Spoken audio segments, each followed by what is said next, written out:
Oke Ustaz, jadi kalau begitu persoalannya adalah tentang bagaimana kita mengajak orang lain, khususnya keluarga, sahabat dekat yang masih belum beriman kepada Islam, Ya. supaya mereka menerima Islam, memeluk Islam, terkait dengan metode cara menyampaikannya Ustaz ya. Iya. Bisa dijelaskan, apalagi pengalaman Ustaz sebagai seorang pendakwah yang punya jam terbang tinggi, kira-kira bagaimana seharusnya? Ya, pertama kita harus baik-baik sebagai manusia, sebagai keluarga. Kalau ada acara-acara keluarga, mungkin dia mantu, datanglah, Ya. gitu kan?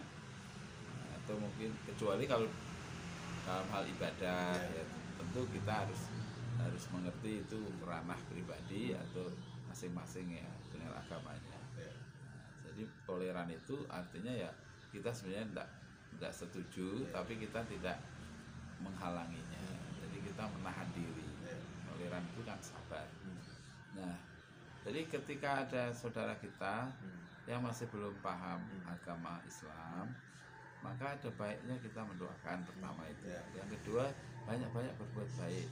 Lalu kapan-kapan itu kamu pengen tidak belajar agama Islam? Saya juga pengen loh, tapi kita tidak ingin berdebat, ya, tapi kita mencari jalan yang terbaik. Mudah-mudahan apa yang menjadi jalan kita itu jalan yang benar. Takbir, Allahu Akbar, Allahu Akbar, Allahu Akbar. Assalamualaikum warahmatullahi wabarakatuh. Apa kabar teman-teman? Mari kita bersyukur kepada Allah dengan mengucapkan Alhamdulillah, dan kita bersolawat kepada Rasulullah. Allahumma sholli ala Sayyidina Muhammad wa ala ali Sayyidina Muhammad. Baik teman-teman sekalian, kita bertemu lagi dalam sesi obrolan bermanfaat, populer tetapi bermanfaat, bersama Ustadz Haji Muhammad Ridho Hizam. Dan untuk kali ini kita akan mengangkat persoalan yang tentu jelas relevan kita hadapi bersama, karena di dalam kehidupan ini kita hidup dengan bermacam-macam keyakinan, bermacam-macam kepercayaan, bermacam-macam agama ya. Kita punya saudara ya yang non muslim gitu kan. Kita punya sahabat, kita punya tetangga yang non muslim, katakanlah begitu ya. Mereka adalah orang-orang yang sangat kita kenal dekat, hubungannya cukup erat, tetapi secara keyakinan mereka berbeda dengan kita. Nah, pertanyaannya adalah tentu kita ingin mereka juga selamat nanti di akhirat, ya kan? Karena nanti selain orang yang beriman, yang artinya juga orang yang memeluk Islam, bangkrut, tidak akan diterima semua amalnya di akhirat nanti ya, dan pasti masuk neraka. Itu udah kata Allah ya, sudah vonis dari Allah. Jadi kita merasa aduh gimana nanti saudara kita yang non muslim itu nanti masuk neraka padahal dia adalah saudara kita. Nah, bolehkah kita mendoakan, ya Allah mudah-mudahan dia dapat hidayah supaya masuk Islam, misalnya seperti itu, boleh nggak ya kan?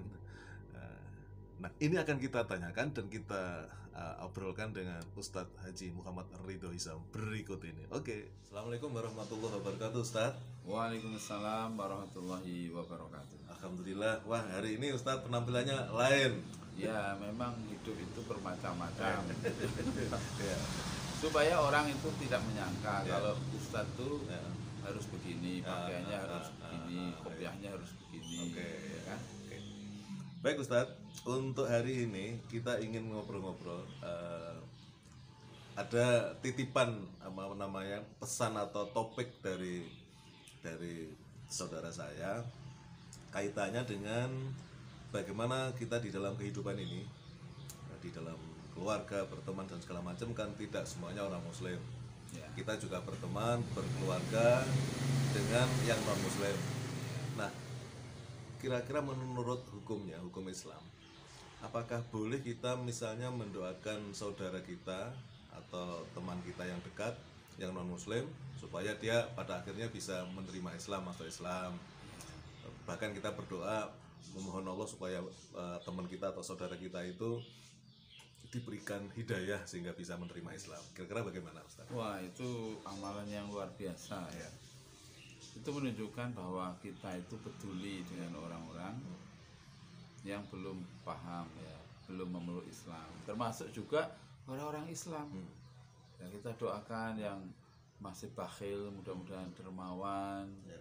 yang masih belum mau sholat berjamaah terus diringankan langkahnya sholat berjamaah, yang nggak pernah mau menghadiri pengajian mudah-mudahan Allah bukakan hatinya menjadi mencintai ilmu ya. Termasuk kalau ada saudara kita, teman kita yang masih belum Islam, belum mengenal Islam, belum bersyahadah, tidak sholat otomatis dan lainnya, maka kita doakan ya Allah berilah dia petunjuk. Ya. Sebagaimana Rasulullah pernah memberi telah pernah berdoa Ya. untuk penduduk Taif yang waktu itu menolak beliau hijrah ke sana, bahkan melakukan tindakan-tindakan kekerasan ya, termasuk juga ucapan-ucapan yang menyakitkan. Ya.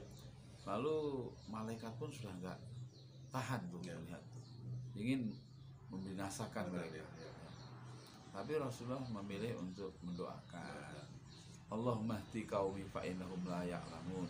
Ya Allah, berilah petunjuk kaumku. Mereka ini orang-orang yang belum paham, belum tahu. Ya. Ya. Kalau sudah tahu, ya, tadinya benci sekali pada Nabi Muhammad. Setelah tahu, Ya. berubah menjadi cinta yang Ya. luar biasa. Ya. Nah, demikian juga kalau ada saudara-saudara kita yang masih hidup, Ya. ya, kita doakan mudah-mudahan mendapatkan hidayah dan petunjuk. Mungkin tidak secara langsung ya, kita bisa memulai dari misalnya saya ada buku loh gitu, diberi hadiah buku tentang kesehatan, atau mungkin diberi oleh-oleh apa dan sebagainya, sehingga dia punya kesan orang Islam itu, saudara saya Muslim itu orangnya baik, orangnya dermawan, ucapannya menyenangkan. Nanti lama-lama dia mungkin akan, saya tuh pengen itu, mengapa kamu begitu, itu kenapa? Oh ini ada perintahnya dalam agama saya Islam itu memang ada perintah-perintah untuk berbuat baik pada tetangga, pada saudara dan sebagainya. Nah seperti itu. Tidak secara langsung, maksud saya itu mulai dari pinggir-pinggir gitu kan, tidak langsung kamu itu orang non Islam masuk gimana, masuk neraka ya, pasti dia malah benci nanti ya, seperti itu harus. Oke. Jadi prinsipnya boleh ya Ustaz, boleh dan ya. bahkan itu amalan yang utama, yang baik. Amalan yang baik ya, betul. Terus kemudian saya pernah mendengar riwayat bahwa nanti di akhirat itu kalau misalnya orang kafir atau saudara kita yang kafir itu masuk neraka kan, itu katanya protes. Saya dulu soalnya nggak pernah diingatkan oleh keluarga yang apakah ini ada kaitannya dengan bahwa kita punya dosa dalam tanda petik, yaitu lupa mengingatkan itu. Tapi pada saat yang sama juga Allah menegaskan bahwa setiap orang akan menerima apa yang dia lakukan sendiri, tidak dapat dari orang lain gitu. Kira-kira gimana, Ustaz? Memang benar, ada dalam ayat Al-Qur'an surah At-Tahrim surah ke-66 ayat 6, ya ayyuhalladzina amanu qu anfusakum wa ahlikum naro waquduhan nasu wal hijarah dan seterusnya itu. Jadi wahai orang yang beriman, jagalah dirimu dan keluargamu. Nah lalu didefinisikan keluarga itu siapa, yang mana orang tua itu punya kewajiban ya, menjaga keluarganya dari api neraka, termasuk dirinya tentu saja. Nah yang dimaksud adalah mereka yang menjadi tanggung jawabnya secara langsung. Siapa itu? Kalau suami, istri itu tanggung jawabnya, berarti istri itu keluarga. Lalu anak itu tanggung jawabnya. Bagaimana dengan orang tua? Orang tua ini tanggung jawab simbahnya. Karena dia waktu jadi anak menjadi tanggung jawab mbah kita, gitu kan. Jadi tidak ada didiklah orang tuamu, tapi didiklah anak-anakmu. Jadi kalau orang sudah melewati masa anak-anak, sudah remaja, apalagi sudah jadi orang tua, itu agak susah ya untuk berubah, kecuali dirinya sendiri yang merubahnya. Jadi harusnya pendidikannya, penanaman nilai-nilai itu ya waktu masih kecil. Itulah anak kita. Lalu bagaimana dengan cucu? Keluarga bukan. Ya memang itu keluarga besar kan, ada simbah, ada cucu, ada paman. Tapi yang menjadi tanggung jawab itu adalah anak. Ya, adapun cucu itu tanggung jawab anak kita. Ya kan? Termasuk menafkahi dan sebagainya. Tapi bukan berarti kalau kita punya cucu yang bapak ibunya misalnya udah meninggal ya, ya kita harus openi itu sebagai anak yatim. Sekaligus adalah saudara atau cucu kita. Kita punya orang tua yang tidak sholat karena dulu tidak pernah dididik sholat, ya kita ajari dia sholat, kita ajak dia sholat, berdoa pada, tapi jangan marah-marah pada orang tua. Jangan bapak tidak sholat, ya tidak boleh seperti itu. Jadi tetap harus bil ma'ruf, ya kan? Ya. Wa in jahadaka ala la tusyrika bi ma laisa laka bihi fala tuti'huma wa shahibhuma fid dunya ma'rufa. Jadi tidak perlu mentaati orang tua yang mengajak kemaksiatan, mengajak syirik dan sebagainya. Tapi tetap harus mempergauli mereka dengan pergaulan yang baik, yang sopan.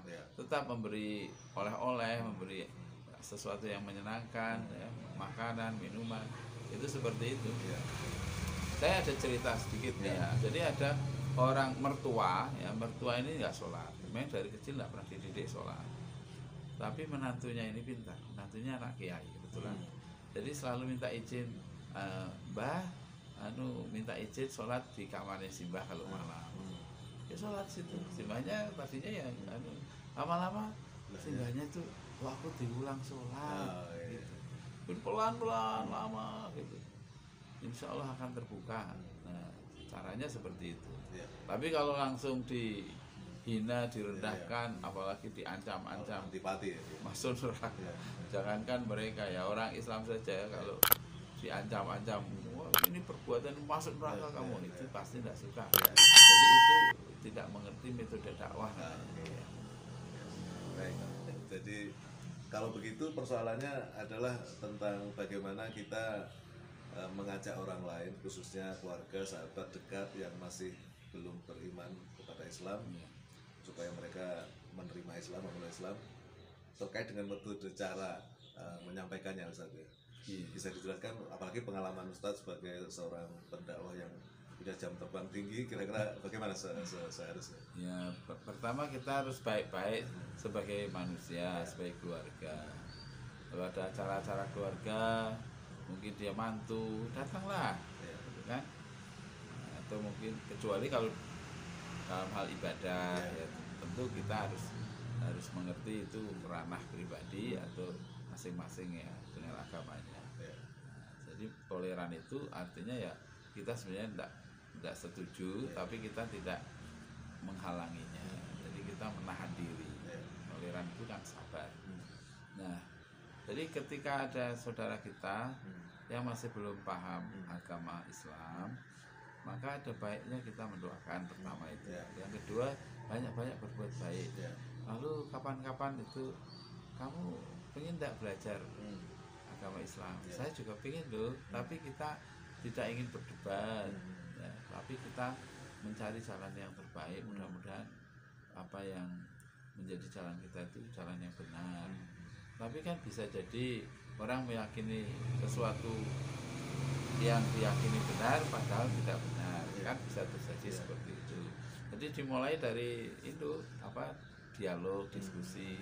Karena kebanyakan orang non Muslim, saya kira juga kebanyakan orang Islam itu tidak paham dengan ajaran agamanya. Ya. Saya sendiri pernah ya Pak Agus di satu daerah di mana saya mengajar tarjamah Al-Quran di Kabupaten Indragiri Hulu. Nah, itu di sana itu ada yang kemudian masuk Islam. Ya, saya diminta untuk menyaksikan prosesi masuk Islam. Nah, sebelum itu ada dialog dulu. Saya tanya, sudah paham Islam belum? Ya belum. Ya, kok bisa orang belum paham Islam kok yakin Islam itu benar? Gitu kan. Lalu saya tanya balik kemudian, saya tanya berikutnya itu, agamanya apa sekarang ini? Kebetulan saya pernah mempelajari banyak agama ya, di Fakultas Perbandingan Agama, ya, Usuluddin fakultasnya, jurusannya Perbandingan Agama. Itu sehingga saya sedikit banyak mempelajari agama-agama itu. Lalu saya tanya ya dengan materi agamanya dia, ternyata dia tidak banyak mengerti. Ya, jadi kesimpulan saya sementara itu adalah banyak pengikut atau penganut agama yang yakin agamanya benar gitu, tapi tidak bisa membuktikan maksudnya kebenarannya itu karena memang tidak pernah serius mempelajari agamanya. Saya kira itu berlaku juga bagi orang Islam. Orang Islam kalau diajak debat dengan orang pendeta yang mempelajari Islam bisa kalah. Apalagi banyak kan mereka yang belajar bahasa Arab dan sebagainya. Itu meskipun niatnya itu bukan untuk mencari kebenaran atau memeluk agama yang benar, tapi ada niat yang lain. Niatnya antara lain ya ingin mencari kesalahan, kekurangan, kelemahan, tapi ya tidak ketemu. Seperti itu. Nah, berarti ketika kita hendak menyampaikan kepada teman atau saudara kita itu basic atau dasar agama kita juga harus kuat, Ustaz. Nanti pas diajak ngobrol kita malah kalah. Nah, jadi kira-kira cara ketika misalnya di kalangan keluarga kita itu ya Islam taat tetapi tidak banyak menguasai ilmu lah, dalil-dalil segala macam itu. Apakah nunggu belajar dulu pinter baru ngajak atau bagaimana? Begini, ilmu itu kan luas. Kalau kita mempelajarinya sedikit lah, misalnya mengenai Islam dan sedekah. Kita menguasai itu, sedekah saja. Lalu kita bisa melalui pintu sedekah ini berdiskusi. Kalau di agama saya itu ada memang anjuran-anjuran untuk bersedekah, bahkan akan dibalas oleh Allah dengan balasan yang berlipat-lipat. Dan dalam hadis juga ada, dalam prakteknya para sahabat juga gemar bersedekah. Kalau di agamamu gimana? Saya pengen tahu juga. Nanti dia sebutkan kalau dia tahu. Atau dia nyari-nyari kok tidak ada ya. Karena memang agama Islam itu kan luas sekali. Nanti dalam perspektif sedekah, nanti tentang puasa. Di agama kami itu ada kewajiban puasa Ramadan. Menurut penelitian para ahli kesehatan itu ternyata manfaatnya besar sekali. Memang dalam Quran juga ada, dalam hadis juga prakteknya sehari-hari Rasulullah, sahabat juga begitu. Kalau di agamamu itu ada enggak ya?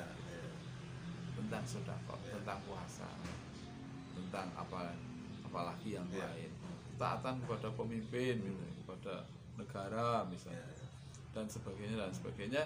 Jadi kita bicara sesuai dengan yang kita pahami, kita kuasai, dan tidak mungkin orang itu menguasai semuanya. Kalau ada orang mengaku ahli segala-galanya, lalu setiap ditanya menjawab, maka orang ini akan mendatangkan keajaiban katanya begitu. Mantakalama bi ghairi fannihi gitu. Kalau orang bicara tidak sesuai dengan keahliannya, tidak sesuai dengan ilmunya, maka dia akan mendatangkan keajaiban. Orang-orang jadi terkaget-kaget. Nah, itu artinya bahwa memang ilmu itu luas, maka kita ambil sebagian dari ilmu yang luas. Oke, Ustadz, yang terakhir kaitannya dengan ada doa itu kan, ya, yang Allah yang membolak-balikkan hati seseorang gitu ya. Nah, bagaimana ketika kita pada saat dalam pergaulan itu ada teman atau saudara yang masih non, kita nggak boleh menjudge ya, wah dia non muslim pasti dia masuk neraka, padahal dia belum meninggal. Dalam perjalanan dia dapat hidayah atau enggak kita nggak tahu ya. Ini kan masalah akhlak juga, Ustaz. Kira-kira bisa dijadikan sebagai konklusi. Jadi begini, akidah itu kita harus yakin, harus yakin ya sebagai seorang muslim. Wah, ini teman saya ini kalau seperti ini terus tidak masuk Islam, tidak bertobat, masuk neraka. Tapi jangan dikatakan begitu kepada yang bersangkutan. Aku juga begitu. Kalau sekarang ini muslim, suatu hari tiba-tiba melakukan kejahatan dan sebagainya, kan ya bisa masuk neraka juga. Jadi kita harus yakin dengan keyakinan yang kita pegang sebagai ajaran Islam. Kalau orang meninggal wahum kufar, kalau dia meninggal dalam keadaan kafir, ya pastilah Allah yang memasukkan kita. Allah yang memberitahu jangan mati kamu kecuali dalam keadaan muslim. Wala tamutunna illa wa antum muslimun. Nah, sembari itu kita juga harus waspada. Jangan sampai kita kemudian selama ini sudah baik-baik, sholatnya baik, hubungannya dengan istri, dengan suami, dengan anak-anak, dengan tetangga, dengan saudara semua baik, ya kan, tidak pernah mengambil orang lain kehormatannya, harta dan sebagainya. Kita juga tetap berdoa pada Allah. Ya Allah, Allahumma sabit itu kokohkanlah, kuatkanlah. Allahumma sabit qalbi ala dini. Maka yang disebut nama Allah itu bukan yang 99 itu, tapi muqallibal qulub, kan tidak ada Allah namanya muqallibal qulub, tapi hadisnya kan doanya itu ya muqallibal qulub, kan sebenarnya ya Allah kan yang membolak-balik hati, dan tidak ada yang melakukan itu kecuali Allah Subhanahu wa taala. Ya muqallibal qulub sabbit qalbi ala dini. Ya Allah, kokohkanlah hatiku ini untuk selalu berjalan di jalanmu, jalan yang benar, jauhkan dari gangguan-gangguan.